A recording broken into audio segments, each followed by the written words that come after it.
సజీవ చరిత్ర అని ఈ చక్కని పుస్తకాన్ని తీసుకొచ్చిన టీడీ జనార్దన్కి అలాగే పోలా విక్రమ్కి హృదయపూర్వకంగా మనందరి తరఫున నేను అభినందనలు తెలియజేస్తాను. మీ అందరికీ కూడా మనం చేస్తున్నాం. ఇది యువతరం నేటి తరం తప్పనిసరిగా చదవాల్సిన పుస్తకం. ప్రజాస్వామ్యం ఏ విధంగా హత్య చేయబడింది, ప్రజల ఉద్యమం కారణంగా ఎలా నిరంకుశ శక్తులు మళ్ళా తరవంచాల్సిన పరిస్థితి వచ్చింది, తర్వాత తిరిగి మళ్ళా ప్రజాస్వామ్యానికి ఎలా విజయం వచ్చిందనే విషయాలన్నీ ఈ పుస్తకం ద్వారా మనకు తెలుస్తాయి. నేనేమనుకుంటున్నానంటే చంద్రబాబు నాయుడు గారికి కూడా చెప్తున్నాను, ఎన్టీ రామారావు గారి జీవిత చరిత్రను ఈ ప్రజాస్వామ్య పరిరక్షణ కూడా ఒక పాఠ్యాంశంగా చేర్చాల్సిన అవసరం ఎంతో ఉంది. కొత్త తరం యువతరం ఆయన జీవితాన్ని తెలుసుకోవాల్సిన అవసరం ఎంతో ఉంది. మహనీయులు ఎందరో ఉన్నారు పెద్దవాళ్ళు, వాళ్ళ జీవిత చరిత్ర కూడా మనం కొన్ని తెలుసుకున్నాం. ఆ ఇంగ్లీష్ వాళ్ళు పోతూ పోతూ వాళ్ళ భాషను మనపై రుద్దిపోయినందువల్ల వాళ్ళ చరిత్రను కూడా మనపై రుద్దారు. రాబర్ట్ క్లైవ్ ది గ్రేట్ అని, అలెగ్జాండర్ ది గ్రేట్ అని, ప్రపంచాన్ని దోసుకున్నందుకు గ్రేట్ ఎట్ అవుతాడు. కానీ మన వాళ్ళ చరిత్రను, మన మహనీయుల చరిత్రను, మన అల్లూరు సీతారామరాజు, మన వీరపాండే కట్టబొమ్మన్, లేదా మన యొక్క రాణి రుద్రమ్మ, ఇలాంటి వాళ్ళ యొక్క చరిత్రను తగినంతగా తీసుకురాలేదు. ఇప్పుడు చరిత్ర కొత్త విద్యా విధానం వస్తుంది. చరిత్ర రాసేవాళ్ళు ఈ పాఠ్యాంశాల్లో ఒక భాగంగా శ్రీ నందమూరి తారక రామారావు గారి జీవిత చరిత్ర, వివిధ పార్శ్వాలు, అలాగే ఈ ప్రజాస్వామ్యానికి జరిగినట్టు యొక్క ఆ హత్యాకాండ, ఎలా ప్రజా ఉద్యమం ద్వారా తిరిగి మళ్ళా రామారావు గారు ముఖ్యమంత్రి అనే విషయాన్ని కూడా యువతరం తెలుసుకోవాల్సి ఉంది. ఎందుకంటే ప్రజాస్వామ్యాన్ని పరిరక్షించుకోవాల్సింది, దాన్ని ముందుకు తీసుకెళ్లాల్సింది వాళ్ళు. దేశ రాజకీయాలు మలుపు తిప్పిన సజీవ చరిత్ర 1984 ప్రజాస్వామ్య పరిరక్షణ ఉద్యమం పుస్తకావిష్కరణ కార్యక్రమంలో ముఖ్యమంత్రి గారితో, త్రిపుర గవర్నర్ గారితో, అలాగే మన స్పీకర్ గారితో, అలాగే మన వెంకటనారాయణ గారితో, ఇంకా అనేక మందితో కలిసి ఈ కార్యక్రమంలో పాల్గొనడం చాలా సంతోషంగా ఉంది. ఈ పుస్తకంలో రాసిన కొన్ని విషయాలతో నాకు ప్రత్యక్షంగా సంబంధం ఉంది. అందువల్ల నేను ఎక్కువగా మాట్లాడను. రామారావు గారిని అన్యాయంగా దించేసినప్పుడు అది ఆయన తెలుగుదేశం, మేము తెలుగుదేశం కాదు. అయినప్పటికీ కూడా ఆయన చంద్రబాబు నాయుడు గారు అంటే వాళ్ళ అల్లుడు ప్లస్ వాళ్ళ పార్టీ, సహజంగా వాళ్ళు రామారావు గారికి సపోర్ట్ చేయడంలో చేయాల్సిన కర్తవ్యం వాళ్ళ పైన ఉంది. కానీ నేను, జయపారెడ్డి గారు, చంద్రమనేని రాజేశ్వరరావు గారు, మా పార్టీలన్నీ, పి రామచంద్రారెడ్డి గారు, సుందరయ్య గారు, ఇలా అన్ని పార్టీల వాళ్ళందరం, ఓంకార్ గారు, వీళ్ళందరూ కూడా కలిసి ఎందుకు ఎన్టీ రామారావుని సపోర్ట్ చేశాము అని అంటే, ఆయన ప్రజాస్వామ్యయుద్ధంగా ఎన్నికైన పాపులర్ చీఫ్ మినిస్టర్. అలాంటి వ్యక్తి అమెరికాలో గుండె బాగలేక ఆపరేషన్ చేయించుకుంటూ ఉంటే దుర్మార్గంగా పదవీ కాంక్షతో ఢిల్లీ పెద్దల యొక్క ప్రోద్బలంతో రామ్లాల్ లాంటి యొక్క ఆ రోజు ఈ యొక్క రాజ్యాంగ వ్యతిరేక చర్యలకు పాల్పడే రామ్లాల్ గవర్నర్తో చేతులు కలిపి మరి నాదండ్ల భాస్కర్ రావు మిగతా వాళ్ళు చేసినట్టు యొక్క ఆ దుర్మార్గం ఏమవుతుందో దాన్ని ప్రజలు నేటి తరం తెలుసుకోవాల్సిన అవసరం ఎంతో ఉంది. ఆ రోజు జరిగింది అన్యాయం కాబట్టి మేము తెలుగుదేశం పార్టీ కాకపోయినా మేమందరం కూడా ఎందుకు సపోర్ట్ చేశామంటే రామారావు గారికి ప్రజలు ఆయన ఎన్నుకున్నారు, ఆయనకు అన్యాయం జరిగింది. అందుకని రామారావు గారి అండన ఉండడం జరిగింది. చరిత్ర అంతా చెప్పారు.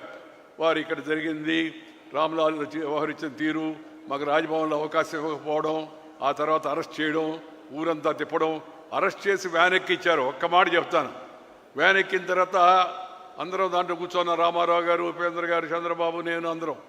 డ్రైవర్ అడుగుతున్నాడు, సార్ ఎక్కడికి పోవాలని. ఇది చూస్తే ఎవరు పోలీసు వాళ్ళు ఎవరు లేరు. ఎక్కడికి పోవాలంటే నేను చెప్పాను, వాడికి ఎక్కడికి పోయేది ఏముంది, మొత్తం నగరం అంతా తిప్పబోయా అని చెప్పానని. అంతకుముందు దాకా రామారావు గారు ముఖ్యమంత్రిగా ఉన్నాడు గంట కిందట. ఈ వ్యాన్లో కూర్చొని చేతికర్ర గడ్డం కింద పెట్టుకొని కూర్చోన్నాడు తిరిగిపోతుంటే. అందరికీ అప్పుడు టీవీలు లేవు, ఇంత ప్రచారం లేదు. వెంటనే అందరికీ ఆశ్చర్యం కలిగింది. ఓహో, ఈయన్ని అరెస్ట్ చేశారా అనే విషయం జనానికి తెలిసేటికి అవకాశం కలిగింది. ఈ ప్రపంచంలో అతిపెద్ద ప్రజాస్వామ్యం మన దేశంలో ప్రజాస్వామ్యాన్ని నిస్సిగ్గుగా కూనీ చేసే ప్రయత్నం చేస్తే దాన్ని రక్షించుకోవడానికి ఒక గొప్ప ఉద్యమం, అదే ప్రజాస్వామ్య పరిరక్షణ ఉద్యమం. చరిత్ర పుస్తకాల్లోనే కాదు, రాజనీతి శాస్త్రంలో కూడా చేర్చాల్సిన అంశం ఇది. సమాజంపై సానుకూల ప్రభావం చూపించేవారు కొందరు ఉంటారు. అటువంటి గొప్ప నేతల్లో శ్రీ ఎన్టీ రామారావు గారు ఒకరు. చలనచిత్ర రంగంలో కోట్లాది మంది అభిమానులను ఆయన సంపాదించారు. ఒకవైపు పురాణ పాత్రల ద్వారా, అలాగే సమాజంలో ఆధ్యాత్మిక భావనను పెంచుతూ, మరొక వైపు సాంఘిక చిత్రాల ద్వారా సమాజంలో ఉన్న జాడ్యాలపై ప్రజలను వివేకవంతులు చేశాడు. ఆయన రాజకీయాల్లో ఆయన కోట్ల మంది గుండెల్లో నిలిచిపోయారు. ఆయన రాజకీయ ప్రవేశం ఎందరో జీవితాలని మంచి మార్పు తీసుకొచ్చింది, నాణ్యమైన జీవితాన్ని చూపించింది. ఆయన నటుడు, ఆ నటుడు యొక్క మిగతా వివిధ పార్శ్వాలు అవన్నీ నేను ఇప్పుడు ఇంతకుముందు ఒకసారి మనం మాట్లాడున్నాం, మళ్ళా దాని గురించి చెప్పను. కానీ ఆయన రాజకీయ రంగ ప్రవేశం చేసిన కాలం ప్రత్యేకమైంది. దేశంలో రాష్ట్రంలో కాంగ్రెస్ నిరంకుశంగా పరిపాలన సాగిస్తూ ఉంది. ఆ సమయంలో ఎలాంటి రాజకీయ అనుభవం లేని రామారావు గారు తెలుగు ప్రజల కోసం రాజకీయాల్లోకి వచ్చి ముఖ్యమంత్రి కావడం అవుతుందో అది చరిత్రాత్మకమైన ఘట్టం అని చెప్పి మీ అందరికీ మనం చేస్తున్నాను. ఆయన పాలన అనేక మార్పులు తీసుకొచ్చాడు. అవన్నీ కూడా నేను పెద్ద వివరంగా చెప్పదలుచుకోలేదు. సంస్కరణలు తీసుకొచ్చాడు. అప్పుడే ₹2 కిలో బియ్యం పెట్టాడు. ఇప్పుడు మోడీ గారు కూడా దాన్ని ఇవాళ కొనసాగిస్తున్నారు. మహిళలకు ఆస్తిలో సమాన హక్కు ఇచ్చాడు. ఇది సమాజానికి చాలా అవసరం. దేశం అంతా కూడా దాన్ని చక్కగా అమలు చేయాల్సిన అవసరం ఎంతో ఉంది.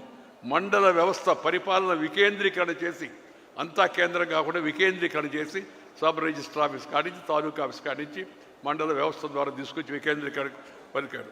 అలాగే వెనుకబడిన వర్గాలకు అందరూ మాట్లాడేవాళ్ళే కానీ చేసి చూపించిన మొట్టమొదటి వ్యక్తి ఎన్టీ రామారావు గారు. వెనుకబడిన వర్గాలకు జిల్లా పరిషత్ చైర్మన్లు కూడా వచ్చేటికి అవకాశం రామారావు గారి వల్ల లభించింది. ఆయన ఈ జరిగిన ఆయన అలాంటి మంచి వ్యక్తికి జరిగినట్టు యొక్క ఈ అన్యాయాన్ని తిరిగి మళ్ళా న్యాయం జరిగేట్టుగా చూడడంలో ప్రజల పాత్ర చాలా ముఖ్యమైనది. అశేషమైన ప్రజలు ఒకవైపు రామారావు గారి మీద అభిమానం అయితే, మరొక వైపు ప్రజాస్వామ్యాన్ని పరిరక్షించుకోవాలనే ఉద్దేశంతో లక్షల మంది వీధుల్లోకి వచ్చారు.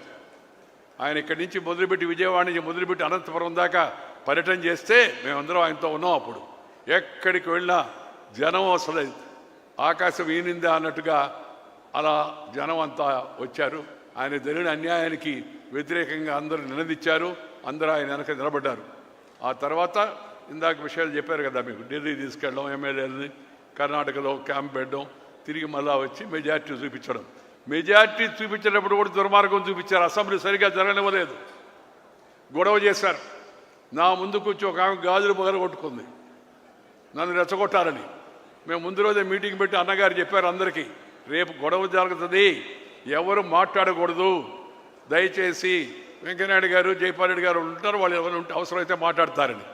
ఒక ఆమె నా ముందుకు వచ్చి గాజులు బాగా కొట్టుకొని అధ్యక్ష నన్ను అవమానపరుస్తున్నాడు ఈయన అన్నాడు. ఆయన అధ్యక్షుడు ఇటు చూశాడు. చూస్తే ఈయన నన్ను ద్రౌపది అంటున్నాడు ఆయన. అంటే నేను లేచి చెప్పాను, ద్రౌపది మహాపతివ్రత, ఆమె పేరు ఎందుకు వాడతారని నేను వాడానని చెప్పి. వాడనండి, అలాంటి పనులు చేయను, ఎవరిని అవహేళన చేయడం అవమానం చేయడం నాకు ఇష్టం లేదని.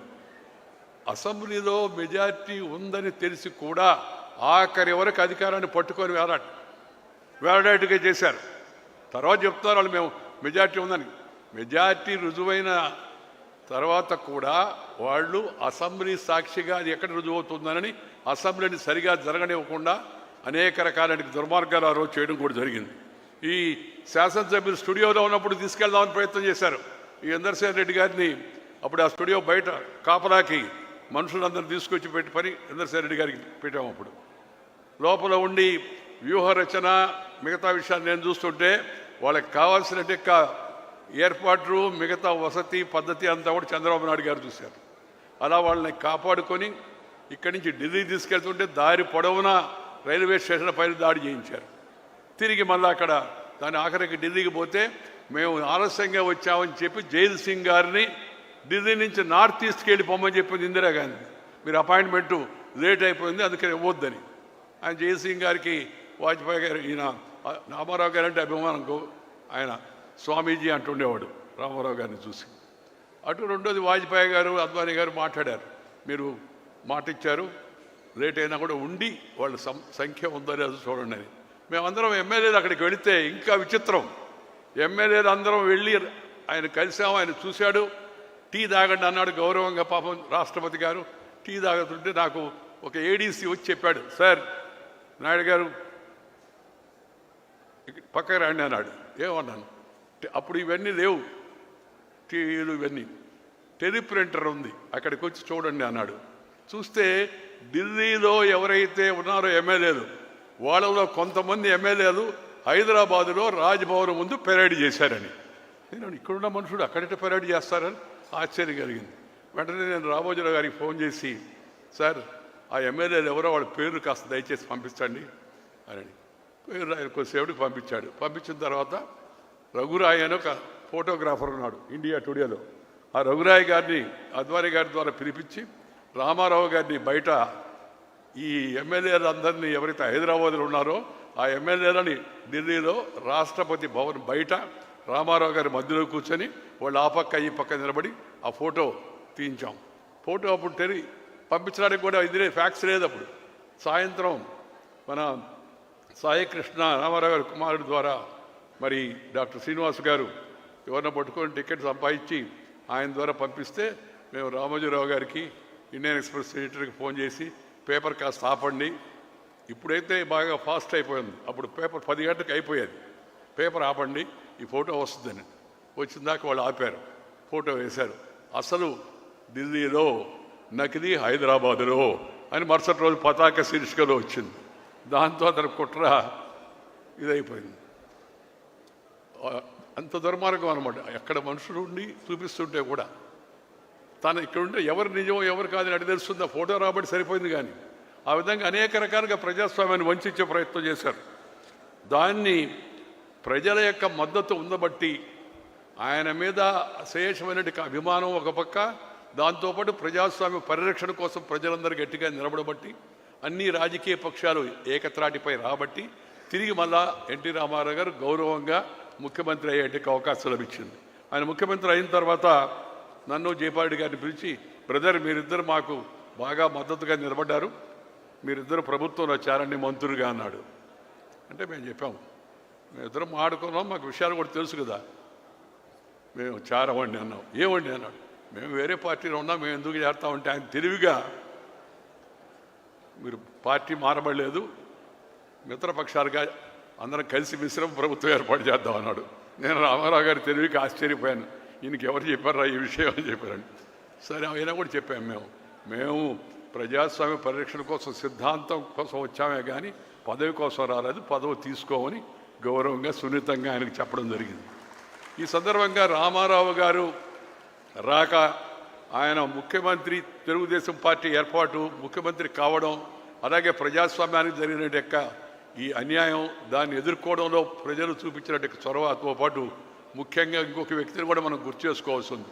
స్వర్గీయ రామోజీరావు గారు ఈనాడు పత్రిక నిర్వర్తించిన పాత్ర ఏతుందో అది చాలా గణనీయమైంది. ప్రతి విషయాన్ని ఆయన చక్కని మార్గదర్శనం చేసి సమాచారాన్ని సేకరించి ఆ సమాచారాన్ని అంతా వీళ్ళకి అందజేసి మంచి అభ్యర్థుల ఎంపిక దగ్గర నుంచి జరిగినట్టు దుర్మార్గాన్ని మళ్ళా ప్రజలకు కళ్ళగట్టేట్టుగా చూపించిన విషయం వరకు రామోజీరావు గారు చాలా గట్టిగా సిద్ధాంతపరంగా నిర్ణయం తీసుకొని ఆయన పత్రిక చాలా గట్టిగా నిలబడింది.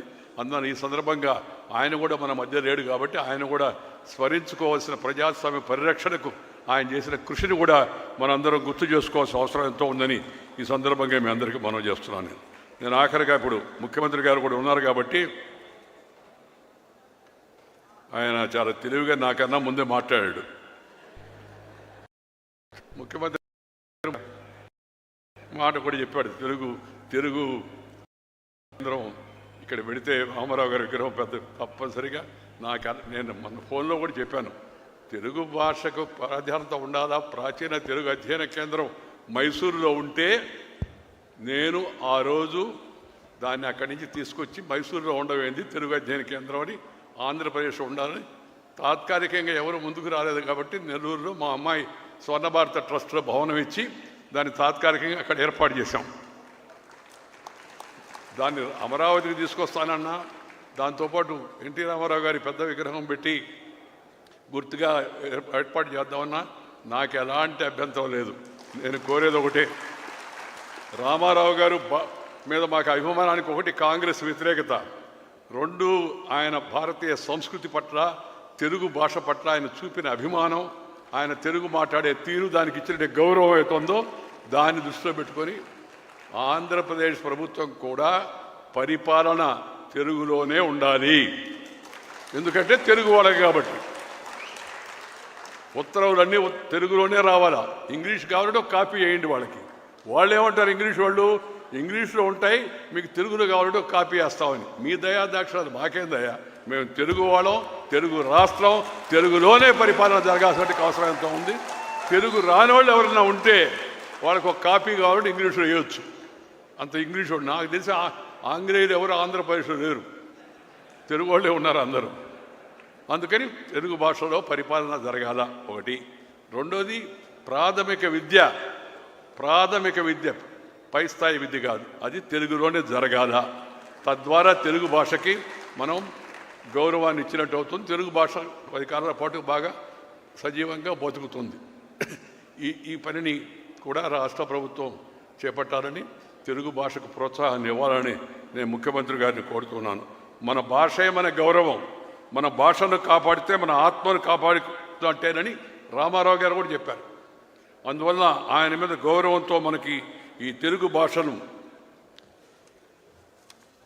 రాష్ట్రంలో మరింత వ్యాపకం చేయడం కోసం కూడా చర్యలు తీసుకుంటారని చెప్పి నేను ఆశిస్తున్నాను. ప్రజలు ఆఖరికి ఒకటే మాట నేను అందరికీ చెప్పదలుచుకుంది, ఇప్పుడంతా పాపులిజం నడుస్తూ ఉంది, అన్నీ అవి ఇవి రకరకాలన్నీ.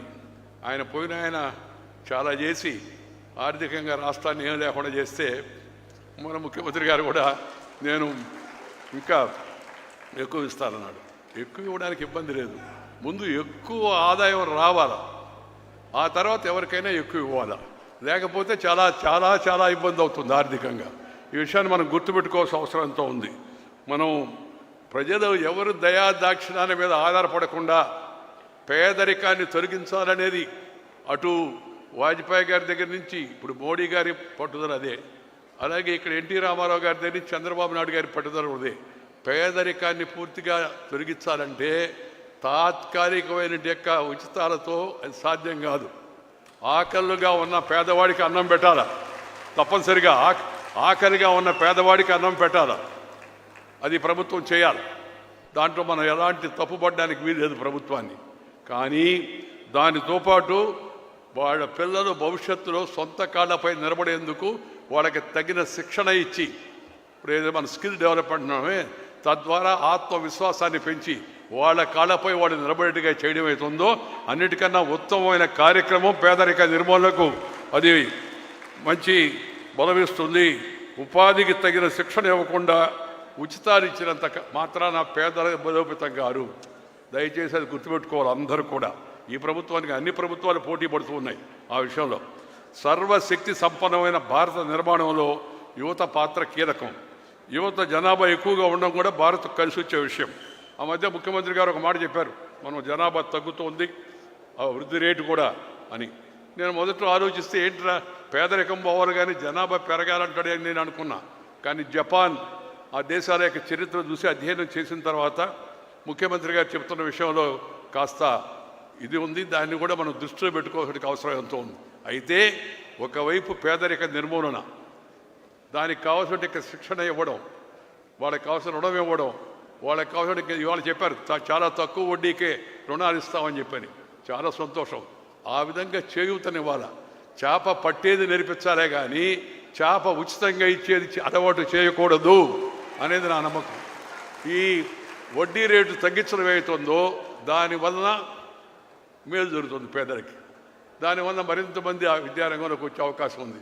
కాబట్టి శిక్షణ, skill development one of the favourite subjects of Chandrababu Naidu also. ఈ టెక్నాలజీ ఇవన్నీ అధునూతనంగా పెరుగుతున్నప్పుడు ఈ స్కిల్ డెవలప్మెంట్ మీద తగినంత ఫోకస్ చేసి ఆ పిల్లలకు తగిన శిక్షణ ఇస్తే వాళ్ళు భవిష్యత్తులో సొంత కాళ్ళపై నిలబడతారు. అమ్మాయిలు కూడా సొంత కాళ్ళపై నిలబడతారు. అది చాలా మంచిది. అలాంటి పని మరింత దీంతో చేయాలని నేను కోరుతున్నాను. పనిచేసే సామర్థ్యం వయస్సు ఉన్నవారికి ఉచిత పథకాలు అవసరం లేదు.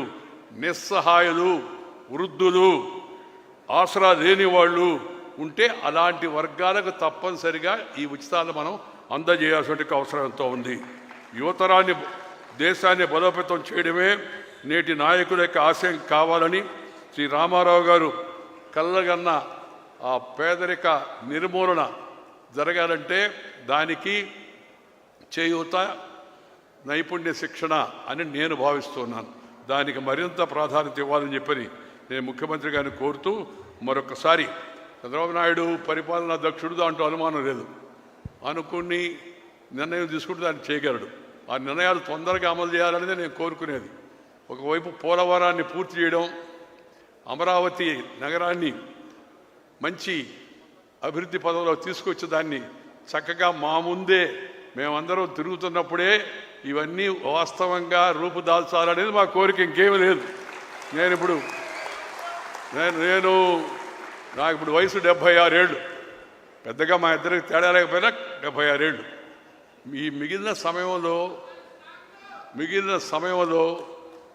ఈ అమరావతి అభివృద్ధి చెందడం, పోలవరం పూర్తయి ఆ నీరు మిగతా ప్రాంతాలకు, రాయలసీమకు కూడా పారే విధంగా చూడడం అవుతుందో ఇవి చూస్తే మనసుకు ఎంతో సంతోషం కలుగుతుంది. ఎందుకంటే నేను రాజకీయాల్లో లేను, పోటీ చేయను, పదవుల్లోకి ఇంకా రాను. ఎందుకంటే దేశంలో 2వ అత్యున్నత రాజ్యాంగ పదవి అలంకరించిన తర్వాత ఇంకే పదవిలోకి పోతాం మళ్ళా. అలాంటి ఆలోచన కూడా నాకు లేదు. నన్ను అయినా ఆ మధ్య ఎవరు అడిగారు, ఏం సార్ మీరు ఇటు తిరుగుతున్నారు, ఏమైనా ఉందా మళ్ళా అని. ఏం లేదయ్యా, జనానికి నా అభిప్రాయాలు చెప్పాలా, యువతకు నా అభిప్రాయాలు చెప్పాలా. పదవి విరమణ చేశానే కానీ పెదవి విరమణ చేయలేదు. అందుకని తిరిగి యువతలో మంచి ఉత్సాహాన్ని కలిగించేందుకు, నాకున్న అనుభవాన్ని వాళ్ళతో పంచుకునేందుకు, తద్వారా వాళ్ళని అభివృద్ధిలో పెంచుకునేందుకు ఆ ప్రయత్నం చేస్తున్నాను కానీ తప్పితే మరొక రాజకీయ కారణం లేదన్నా. కాబట్టి ముఖ్యమంత్రి గారు ఆ విషయంలో శ్రద్ధ తీసుకొని వాటికి 2కి ప్రయారిటీ ఇచ్చి త్వరగా వాటిని పూర్తి చేయించాలని, త్వరగా అంటే రాత్రి కావు కదా, తగిన సమయంలో. దాంతోపాటు తెలుగు భాషకు ప్రాధాన్యత ఇచ్చి తెలుగు మాధ్యమాన్ని మరింత గుర్తింపు తీసుకొచ్చి ఇంగ్లీష్ నేర్పించాలి, తప్పేమీ లేదు. ఇంగ్లీష్ ఎవరొద్దన్నారు? నేను ఎప్పుడు చెప్తుంటాను, తెలుగు కళ లాంటిది, ఇంగ్లీషు కళ్ళజోడు లాంటిది. కళ్ళుంటే కళ్ళద్దాలు పనిచేస్తాయి, కళ్ళు లేనివాడికి కళ్ళద్దాలు పెట్టండి. తర్వాత ఇంగ్లీష్ కూడా తప్పనిసరిగా నేర్పించాలి. ఎన్ని భాషలు నేర్చుకోవచ్చు, తెలుగు, తమిళ్, కన్నడ, మలయాళం, మరాఠీ, అస్సామీ, పంజాబీ, భోజ్పురి, ఇవన్నీ ఇంగ్లీష్ కూడా నేర్చుకోవచ్చు. ఫస్ట్ మదర్ టంగ్, తర్వాత brother tongue, later any other tongue. దాంట్లో ఎవరికి అభ్యంతరం ఉండాల్సిన అవసరం లేదు. ఈ విషయాన్ని ముఖ్యమంత్రి గారు గమనించాలని చెప్పి కోరుకుంటూ నాకు ఈ అవకాశం ఇచ్చి నన్ను పిలిచినందుకు నిర్వాహకులకు నేను ధన్యవాదాలు తెలియజేస్తూ మీరు సెలవు తీసుకుంటూ నమస్కారం. జై హింద్.